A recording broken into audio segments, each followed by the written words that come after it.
नमस्कार दोस्तों, स्वागत है आप सभी का एक बार फिर से आपके अपने प्लेटफॉर्म टेक्स्ट बुक पर। मेरा नाम कमलदीप सिंह है। आज के इस क्लास में हम लोग डिस्कशन करने वाले हैं कुछ बेहतरीन क्वेश्चंस का जो आपके एग्जामिनेशंस में पूछे जाते हैं। सबसे पहले तो आप सभी को दीपावली की बहुत बहुत शुभकामनाएं। अच्छे से दिवाली मनाइएगा सेफ तरीके से। तो चलिएगा, माता सरस्वती का आशीर्वाद लेके आज के इस क्लास में आगे बढ़ेंगे और कुछ इंपॉर्टेंट क्वेश्चंस की प्रैक्टिस यहाँ पर हम लोग करने वाले हैं। तो चलो फिर, आर यू गाइज रेडी? तैयार हैं सारे लोग भाई? अगर तैयार हैं तो आज की क्लास को आगे बढ़ाते हैं और कुछ बेहतरीन क्वेश्चंस की प्रैक्टिस करते हैं। तो चलो देखो, माता सरस्वती के आशीर्वाद को लेके आगे बढ़ेंगे। और जैसा आप सारे लोग जानते हैं कि भाई सीटेट के एग्जामिनेशन में जो क्वेश्चंस बनते हैं वो प्रीवियस ईयर से काफ़ी ज़्यादा रिलेटेड होते हैं। ठीक है, तो ये हमारे टेलीग्राम का क्यूआर कोड है, स्कैन करके ज्वाइन करना सारे लोग। Kamaldeep sir text book search करके भी ज्वाइन कर सकते हैं, जहां क्लासेस की इंफॉर्मेशन वगैरह आपको यहाँ पर मिलती रहेगी। तो आप सभी को पता है कि पुराने पेपर से, प्रीवियस ईयर पेपर से काफ़ी ज़्यादा रिलेटेड होती हैं चीज़ें।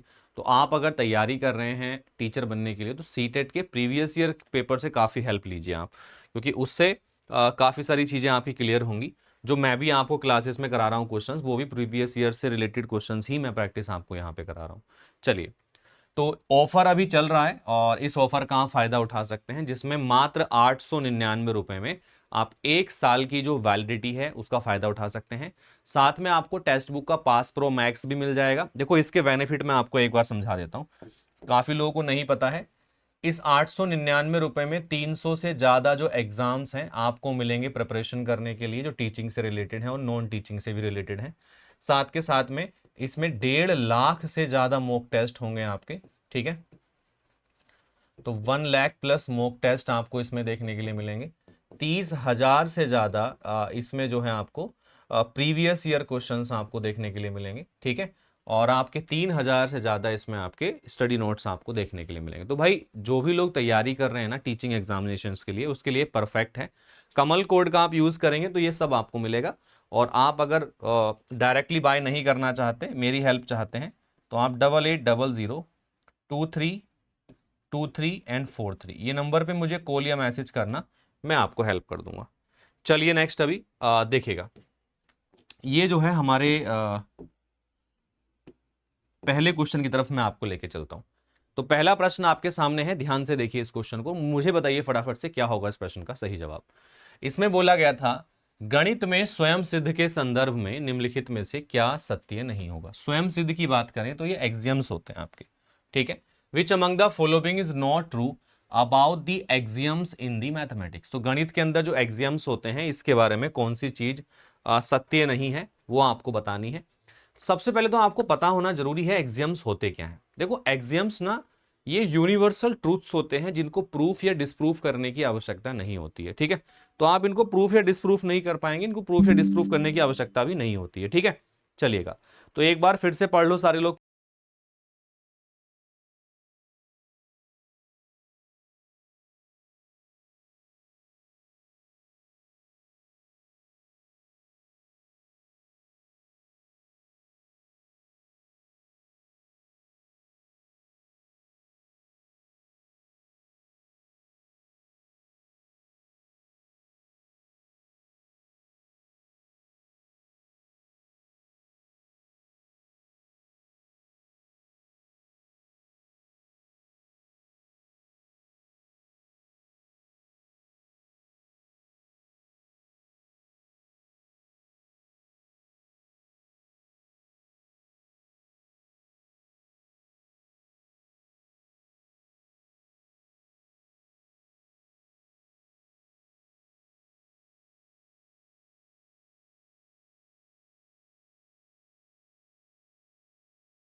आप लोगों ने पढ़ लिया होगा प्रश्न को, देखिए।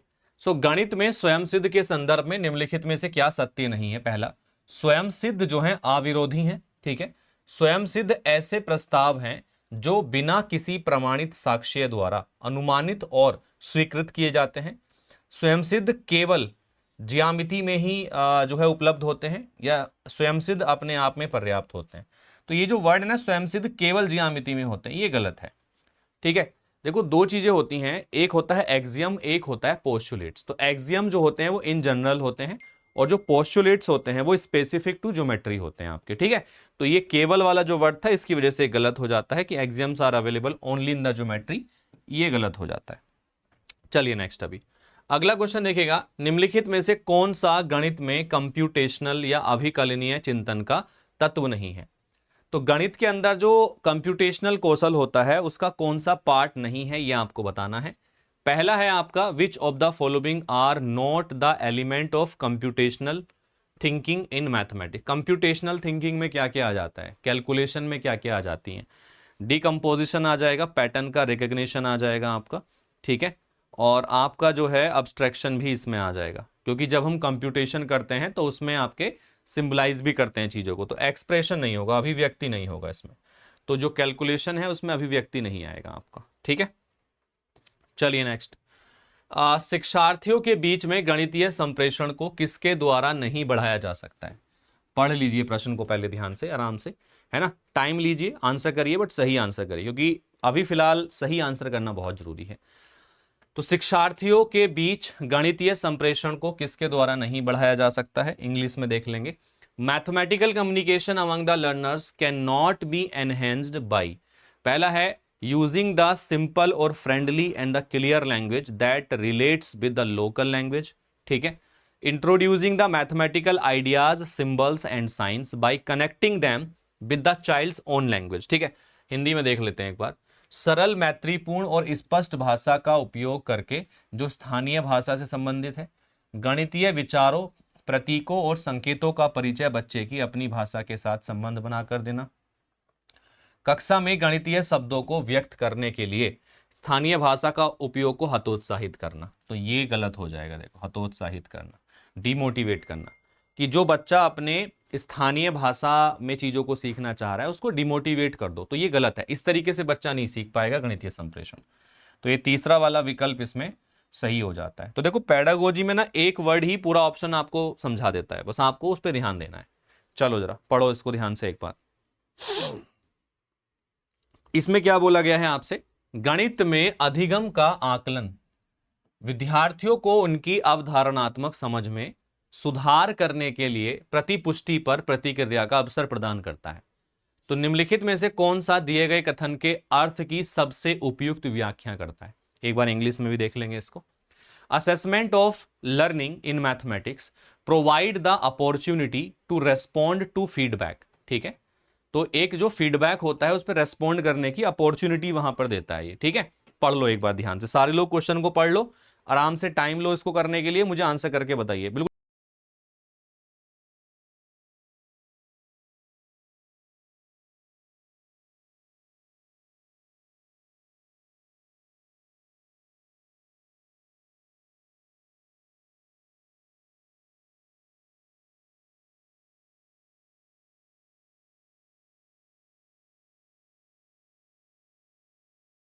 किया आपने? देखो, तो सुधार करने के लिए प्रतिपुष्टि पर प्रतिक्रिया का अवसर प्रदान करता है। निम्नलिखित में से कौन सा दिए गए कथन के अर्थ की सबसे उपयुक्त व्याख्या करता है? पहला, आकलन में प्रतिपुष्टि अधिगमकर्ताओं को उनकी गणित में अवधारणात्मक समझ को सुदृढ़ करने में सहायता करेगी। प्रतिपुष्टि का मतलब होता है फीडबैक। प्रतिपुष्टि द्वारा शिक्षक अपनी खुद की अवधारणात्मक समझ को बेहतर बना सकता है। अधिगमकर्ताओं में अवधारणात्मक समझ को विकसित करने में प्रतिपुष्टि कोई भूमिका नहीं निभाती है। ये पढ़िए इसको एक बार जरा ध्यान से। क्या था? अधिगमकर्ताओं में अवधारणात्मक समझ को विकसित करने में प्रतिपुष्टि, फीडबैक कोई भूमिका नहीं निभाती है। गलत बात हो गई है ना, क्योंकि फीडबैक क्या होता है? फीडबैक हमें हेल्प करता है कि जो भी हमारी कंसेप्चुअल अंडरस्टैंडिंग में कमी है, अवधारणात्मक समझ में जहां कमियां हैं, गैप्स हैं, उनको दूर करा जाए। तो ये तो गलत हो गया। अधिगमकर्ताओं को अवधारणात्मक समझ को बेहतर बनाने के लिए गणित में टेस्ट के अंक देना प्रतिपुष्टि प्रदान करने का एकमात्र तरीका है, ये भी गलत हो गया। आकलन में प्रतिपुष्टि अधिगमकर्ताओं को उनकी गणित में अवधारणात्मक समझ को सुदृढ़ करने में सहयोग करती है और प्रतिपुष्टि द्वारा शिक्षक अपनी खुद की अवधारणात्मक समझ को बेहतर बना सकते हैं। तो सबसे उपयुक्त व्याख्या इसकी हो जाएगी, अवसर प्रदान करता है विद्यार्थियों को उनकी, तो पहला वाला हो जाएगा आपका, फर्स्ट वाला हो जाएगा, क्योंकि विद्यार्थियों की बात हो रही है। चलो नेक्स्ट, अभी ये करके बताओ मुझे फटाफट से आंसर क्या आएगा।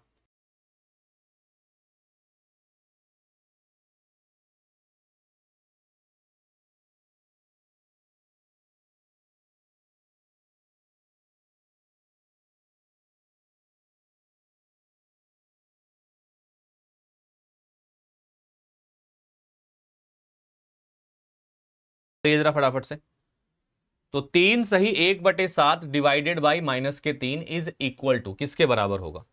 तो ये आएगा 7 या 21 और 1 22/7, ठीक है। और ये डिवाइडेड बाई है तो इसको मल्टीप्लाई में कन्वर्ट करेंगे तो ये रेसिप्रोकल हो जाता है, उल्टा हो जाता है। तो माइनस का 1/3 आ जाएगा, तो ये 22/21 आ जाएगा और माइनस में आ जाएगा, माइनस के 22/21 इसका आंसर आ जाएगा। ये डी वाला विकल्प इसमें सही हो जाता है। चलिए नेक्स्ट, अभी आसान प्रश्न था, चलो ये करके बताओ। ये क्वेश्चन भी आपके प्रीवियस ईयर में पूछा गया प्रश्न है आपका। क्या बोला गया था? 8 की पावर 2/4 की पावर 3। भाई 8 की पावर 2 होता है 64, 4 की पावर 3 होता है 64, तो बराबर आ जाएगा 1 के।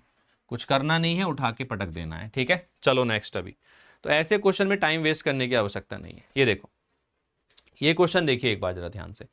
क्या बोल रहा है? किसी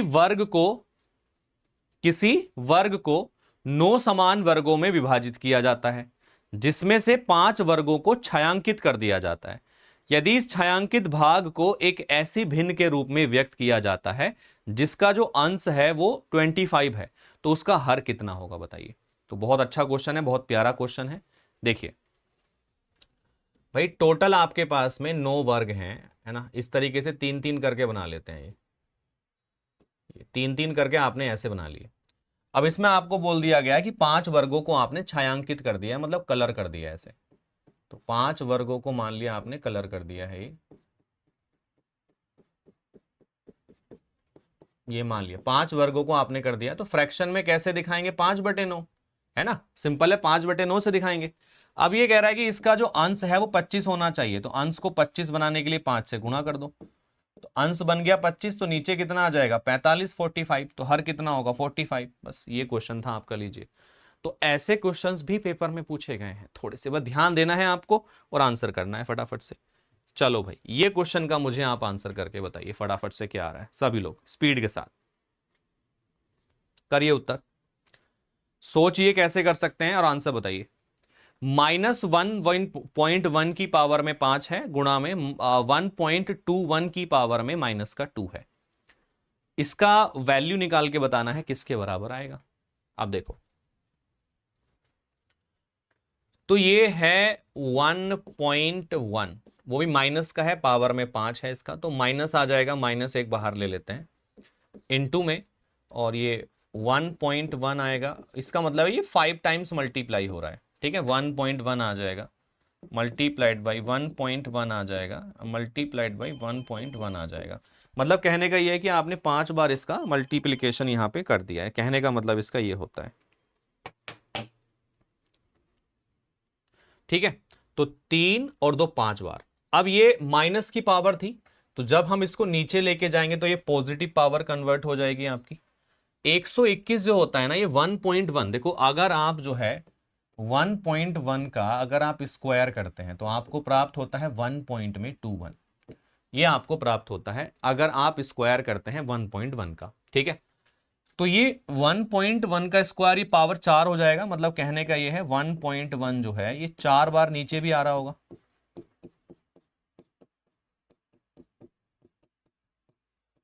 ठीक है। कैसे आया देखो, ये 1.1 की पावर 2 होता है तो 1.21 होता है।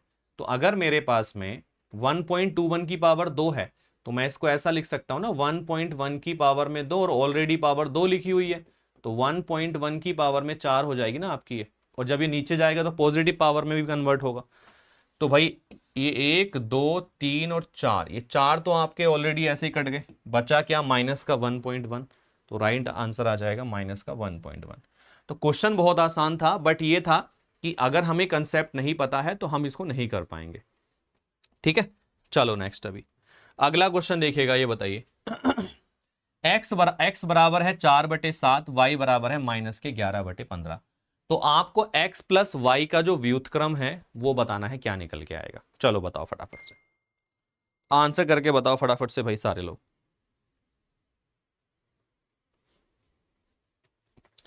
करो सभी लोग इसका उत्तर।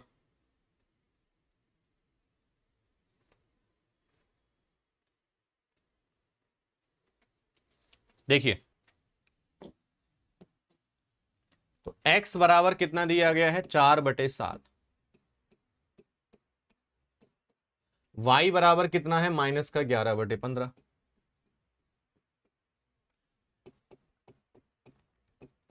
सो x प्लस वाई कितना आ जाएगा आपका, पहले ये निकाल लो। ठीक है, तो जब आप x प्लस वाई निकालेंगे तो एक सेकंड टाइम दीजिए।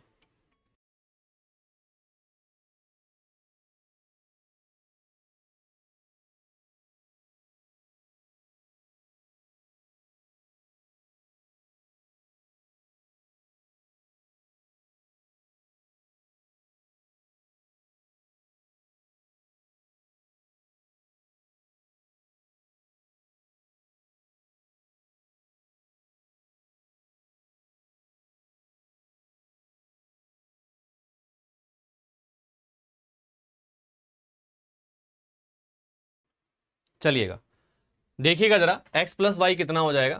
तो 4/7 और ये प्लस माइनस माइनस हो जाएगा 11/15। तो 15 सत्ते 105 नीचे आ जाएगा, 15 चौका 60 यहाँ पे आ जाएगा, 15 सत्ते और 11 सत्ते 77 यहाँ पे आ जाएगा।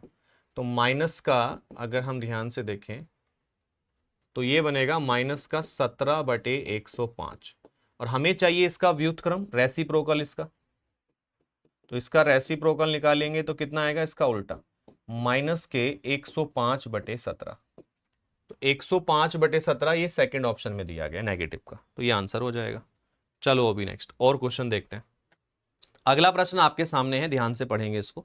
इसमें बोला गया था विच of the following statements is not true. कौन सा स्टेटमेंट ऐसा है जो ट्रू नहीं है, सत्य नहीं है। ठीक है, तो इंग्लिश में देख लेंगे पहले इसको, फिर मैं इसको हिंदी में दिखाता हूं। निम्नलिखित कथनों में से कौन सा कथन ऐसा है जो सही नहीं है, चलिए बताइए। तो पहला है कि दो संख्याएं x और y के महत्तम समापवर्तीय और लघुत्तम समापवर्तीय क्रम से 15 और 120 है। प्रॉपर्टी क्या कहती है, प्रॉपर्टी ये कहती है कि दो संख्याओं का जो HCF होता है वो उनके LCM को पूर्ण विभाजित करता है। जो HCF है वो LCM को कंप्लीटली डिवाइड करता है, पूर्ण विभाजित करता है। तो यहां से अगर हम देखें तो 15 8 120 आ जाएगा, ये 8 बार पूरा पूरा विभाजित कर रहा है। 20 से ये भाग नहीं होगा, देखो ये इससे भाग नहीं हो पाएगा। तो दो संख्याएं x और y हैं, तो जो x है वो महत्तम समापवर्ती है और y जो है लघुत्तम समापवर्ती है। तो इसका जो आपका HCF कितना है 20 है और LCM कितना है 250 है। तो LCM HCF से पूर्ण विभाजित होगा तभी वो कंडीशन सही होती है। तो ये कंडीशन इसमें गलत हो जाएगी। तो कौन सा कथन गलत है, सेकंड ऑप्शन गलत है। चलो जरा ये वाला क्वेश्चन देखेंगे एक बार। ये एक प्रॉपर्टी पर आधारित प्रश्न है। इसमें बोला गया था दो संख्याओं का महत्तम समापवर्तीय और लघुत्तम समापवर्तीय 12 और 144 है। 12 और 144 है आपका, तो आपको दूसरी संख्या बतानी है। तो चलिए फटाफट से बताइए इसका आंसर।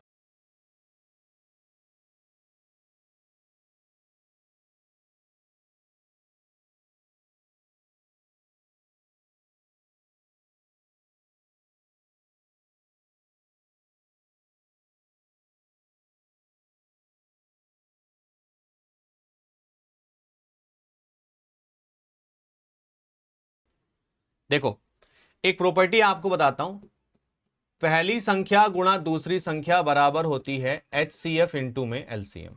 तो ये प्रॉपर्टी आपको यहां पे अप्लाई करनी है। तो पहली संख्या कितनी दी गई है आपको यहां पे, यदि एक संख्या 36 है तो एक संख्या 36 है, दूसरी संख्या आपको निकालनी है। इसका जो HCF दिया गया है वो 12 दिया गया है और इसका जो एलसीएम दिया गया है वो 144 आपको दिया गया है। तो 12 से कैंसिल आउट करेंगे, 3 बार जाएगा, 3 से कैंसिल आउट करेंगे इसको, 3 चौक 12, 3 अट्ठे 24, 48 आ जाएगा। तो सेकंड नंबर कितना आ जाएगा, 48 निकल के आ जाएगा। सिंपल है भाई। चलो नेक्स्ट, अभी अगले क्वेश्चन पे आ जाओ, ये करके बताओ मुझे, बताओ आराम से 1 मिनट का टाइम लो, करके बताओ।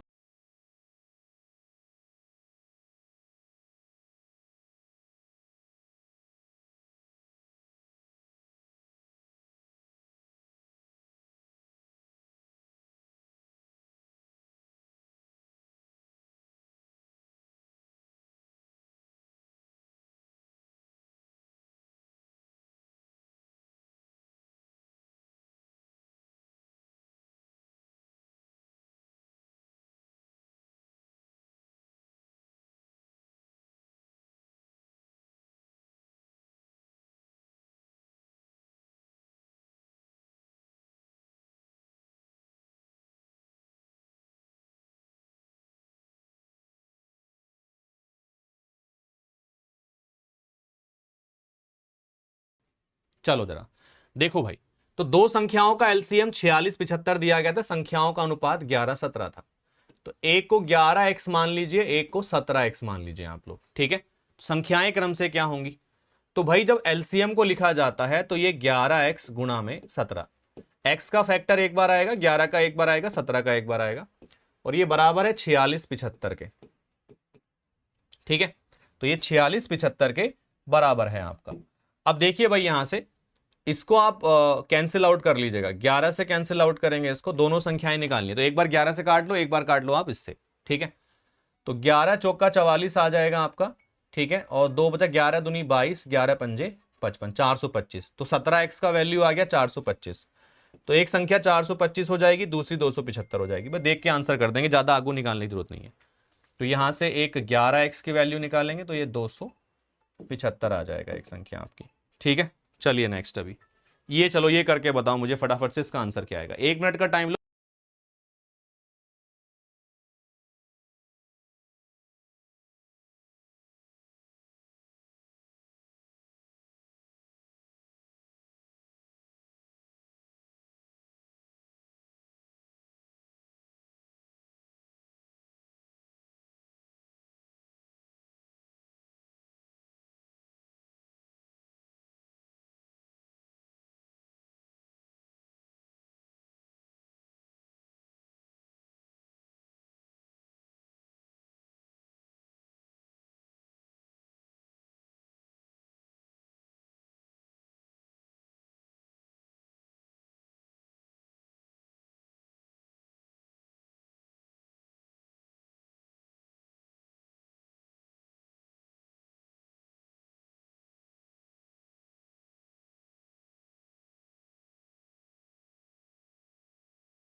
सभी लोगों ने प्रश्न पढ़ लिया है। चलिए देखो, जब कभी भी आपको माध्य का निकालनी हो तो सबसे पहले दिए गए डाटा को बढ़ते या घटते क्रम में लिख लो। तो मैं इसको बढ़ते क्रम में लिख लेता हूं। सबसे पहले सबसे छोटी संख्या 9 आ जाती है, फिर इसके बाद 11 आ जाती है, फिर 12 आ जाती है, फिर 14 आ जाती है, फिर 15 आ जाती है, फिर 17 आ जाती है, फिर आती है 23, फिर आता है 28, ये 2 बार दिया गया है, फिर आता है 53। तो आपने बढ़ते क्रम में लिख लिया, 3 और 3 6, 3 9 और 1 10 संख्याएं टोटल आपके पास में, 3 3 6 3 9 और 1 10। तो n का वैल्यू है 10, जो कि एक सम संख्या को रिप्रेजेंट करता है, ठीक है। तो माध्य के लिए सबसे पहले जोड़ लेते हैं सबको। तो माध्य कितना आएगा देखिएगा, तो ये 3 और 8 कितने हो, 11 8 19 और 3 22 और 7 29, 5 34 4 38 2 40 41 और 9 50 का जीरो हासिल लगे 5 5 5 10 2 12 2 14 2 16 17 18 19 20 और 1 21, 210/10। तो ये आ गया 21, ये माध्य आ गया। बहुलक जो सबसे ज्यादा बार रिपीट हुआ है 28, तो बहुलक आ गया 28। और माध्य का निकालनी है आपको। तो माध्य का देखो, जब n का वैल्यू सम होता है तो पहले इसका आधा कर लेते हैं। तो आधा कितना आ रहा है 5, यानी पांचवा पद ढूंढो कौन सा है। तो 3 4 पांचवा पद ये है, इसका अगला पद जोड़ के फिर से आधा कर दो। तो 15 प्लस में 17 हो गया 32 डिवाइडेड बाई 2, यानी कि 16 आ जाएगा। बस अब आपको क्या करना है, इनका तीनों का योग निकालना था। तो 21 का, 28 का और 16 का तीनों का योग निकाल दो, क्या निकल के आ रहा है। तो तीनों को जोड़ेंगे, 1 और 8 9 6 15 का 5 हासिल लगा 1, 3 और 2 5 और 1 6, 65 निकल के आ जाता है। That will be your right answer. तो प्रश्न देखो कंसेप्ट क्लियर है, तो प्रश्न ज्यादा बड़े नहीं है, आसानी से आप कर लोगे इनको। चलो नेक्स्ट, अभी अगले प्रश्न की तरफ आइए फटाफट से। ये मुझे बताइए इसका आंसर क्या होगा। इसमें बोला गया है विच of the following is a most appropriate for the representation of decimal numbers. तो दशमलव संख्याओं के रिप्रेजेंटेशन के लिए, प्रदर्शन के लिए आपका कौन सा सबसे उपयुक्त होगा। तो डेसिमल नंबर के लिए तो ग्रिड पेपर या ग्राफ पेपर ही सबसे बेस्ट होता है आपका, ठीक है। तो ये तो आप देख के ही आंसर कर देंगे, ज्यादा इसमें टाइम नहीं लगाना है। ये देखिएगा, एक अध्यापिका अपने छात्रों को कोई भी 4 अंक उपयोग करके एक 4 अंकों की सबसे बड़ी संख्या बनाने के लिए कहती है, बशर्ते उसे 5 को इकाई के स्थान पर नियत रखना होगा। ठीक है भाई, आपको कितने अंकों की संख्या बनानी है, 4 अंकों की, जबकि इकाई स्थान पर 5 फिक्स रहेगा। ठीक है, तो ये किस प्रकार का प्रश्न होगा। अब ये कई बार गलती कर देते हैं, देखो इसमें बोल दिया गया 5 फिक्स रहेगा इकाई के प्लेस पर। तो जब 5 को इकाई के प्लेस पर फिक्स कर दिया तो नंबर भी तो लिमिटेड ही होंगे ना, 4 अंकों के, है ना, ज्यादा तो होंगे नहीं ये भी आपके। ठीक, तो अध्यापिका अपने छात्रों को कोई भी 4 अंकों का उपयोग करके सबसे बड़ी संख्या बनाने के लिए कहती है, और सबसे बड़ी संख्या बनानी है। ध्यान से मेरी बात सुनिएगा। तो 4 अंक प्रयोग करने हैं, कोई भी अपनी मर्जी के कोई भी 4 अंक प्रयोग करने हैं। अब इसमें ऐसा भी नहीं है कि अलग अलग अंक होने चाहिए, तो कोई भी 4 अंक उपयोग करके एक 4 अंकों की संख्या बनानी है, जिसमें इकाई के प्लेस पर 5 फिक्स होना चाहिए। तो मैं तो ये 3 बार 9 रखूंगा, यहां पर आ गया 5 आपके 4 अंकों का प्रयोग करके, सबसे बड़ी संख्या यही निकल के आएगी आपकी। तो फिक्स है ना, इसमें लिमिटेड चीजें हैं, तो जहां लिमिटेड होते हैं तो वो क्लोज एंडेड क्वेश्चन होता है। ठीक है, चलो अभी नेक्स्ट, किन्हीं 2 पूर्ण संख्याओं का योग एक पूर्ण संख्या होता है, तो वह योग का कौन सा गुण कहलाता है। भाई 2 पूर्ण संख्याओं का योग एक पूर्ण संख्या है, 2 प्राकृतिक संख्याओं का योग एक प्राकृतिक संख्या है, और 2 पूर्णांकों का योग एक पूर्णांक है, तो ये कौन सा गुण कहलाता है आपका। This property is known as closure property, इसको बोलते हैं संवरक गुण या क्लोजर प्रॉपर्टी। क्लासेस में कराया हुआ है आपको ये। चलो नेक्स्ट, अब ये देखेगा, ये तथ्य है कि किन्हीं 2 भिन्नों के बीच में एक भिन्न होता है, ये किस प्रॉपर्टी की तरफ इशारा करता है। 2 भिन्नों के बीच में हमेशा एक भिन्न होता है, ये कौन सी प्रॉपर्टी होती है, मैं डायरेक्ट बता देता हूं, ये होती है भिन्नों के घनत्व का गुण, डेंसिटी प्रॉपर्टी ऑफ फ्रैक्शन। ठीक है, चलो नेक्स्ट, अगला क्वेश्चन देखो फटाफट से स्पीड के साथ। एक मोबाइल फोन के कीपैड पर दी गई संख्याओं को यदि गुणा किया जाए तो गुणनफल क्या होगा, बताइए। करो भाई सारे लोग उत्तर। If we multiply all the digits given on a keypad of a mobile phone, the product will be, तो 0 आ जाएगा, क्योंकि भैया आपके कीपैड पर 0 भी तो होता है ना। तो जब 0 की मल्टीप्लाई होगी तो ये सबको क्या बना देगा, 0 बना देगा, सिंपल। तो ये बहुत आसान प्रश्न था। चलो जरा ये बताओ, ये क्या है। शिक्षिका ने स्वर को 2 आकृतियां दी, एक समचतुर्भुज और एक पतंग। उसने उस आकृतियों का नाम बताने के लिए कहा जिसमें अधिक रैखिक सममिति रेखाएं होती हैं, बताइए। तो भाई 2 आकृतियों में से किस में ज्यादा रैखिक सममिति होती है, पतंग के अंदर या रोम्बस के अंदर। तो रोम्बस के अंदर होती है, क्योंकि आप रोम्बस बनाते हो तो रोम्बस के अंदर 2 लाइन ऑफ सिमेट्री होती हैं और दोनों विकर्णों में होती हैं। जबकि आप काइट बनाते हो तो काइट की आकृति कुछ ऐसी होती है और इसमें केवल एक ही लाइन ऑफ सिमेट्री होती है वाली। तो आपके रोम्बस में 2 होंगी, तो सबसे ज्यादा होंगी रोम्बस के अंदर। चलो नेक्स्ट, अभी ये बताओ, ये भी पेपर में पूछा गया प्रश्न है आपका, करिए उत्तर। इसमें बोला गया था यदि n एक प्राकृतिक संख्या है, तो n कैसी संख्या है, एक प्राकृतिक संख्या है, तो इनमें से सबसे अधिक मान किसका होगा, बताइए। तो n अगर एक प्राकृतिक संख्या है तो सबसे अधिक मान किसका होगा, यह पूछा गया है। तो सबसे अधिक मान देखो, n का मान कोई भी एक प्राकृतिक संख्या ले लो, जैसे कि मैं 2 ले लेता हूं, तो यहां 2 रखूंगा तो ये 7 आ जाएगा, 2 रखूंगा तो 10 आ जाएगा, ये 7/5, 7/5 का मतलब 1 पॉइंट समथिंग आएगा, और ये 10 में से 2 माइनस जाएगा, 8 आ जाएगा। तो सबसे बड़ी संख्या कहां पे आ रही है, एक बार देखिए ध्यान से जरा। सबसे बड़ी संख्या आ रही है ये वाली 5n। बस हो गया क्वेश्चन। इतना टाइम लगाना है क्वेश्चन में, इससे ज्यादा नहीं लगाना है। चलो करो इसको। ये क्या है, राष्ट्रीय पाठ्यचर्या रूपरेखा 2005 के अनुसार स्कूली गणित को ऐसी स्थिति में होना चाहिए जहां विद्यार्थी, तो स्कूली गणित को एक ऐसी स्थिति में होना चाहिए जहां विद्यार्थी क्या करें, गणित को अपने जीवन के अनुभवों के भाग के रूप में समझें। बिल्कुल पहला वाला स्टेटमेंट ही सही है आपका। स्कूल जीवन के एक भाग, अपने जीवन के अनुभवों के एक भाग के रूप में, स्कूल जीवन के एक भाग के रूप में महत्वपूर्ण समस्याओं से, हाँ पहला ही वाला सही है, फर्स्ट वाला ऑप्शन इसमें करेक्ट हो जाता है कि भैया बच्चे को अपने realise mathematics as a part of their life experiences, अपने जीवन के अनुभव के रूप में ही गणित को वो समझे। ठीक है, तो ये इसमें जरूरी होता है। चलिए फिर यार आज इसको इतना रखते हैं, उम्मीद है आपको बढ़िया लगा होगा, मजा आया होगा। ठीक है, तो ये आपको एक बार फिर से बता देता हूँ, अभी ऑफर चल रहा है, जो भी लोग कोर्स को बाय करना चाहते हैं दिवाली अवसर पर बाय कर सकते हैं 899 में, और अपना जो है पढ़ाई को शुरू कर सकते हैं। तो चलिए फिर, so all the best and take care, happy Diwali to all of you. मिलते हैं अगले वीडियो में, तब तक के लिए जय हिंद, थैंक यू।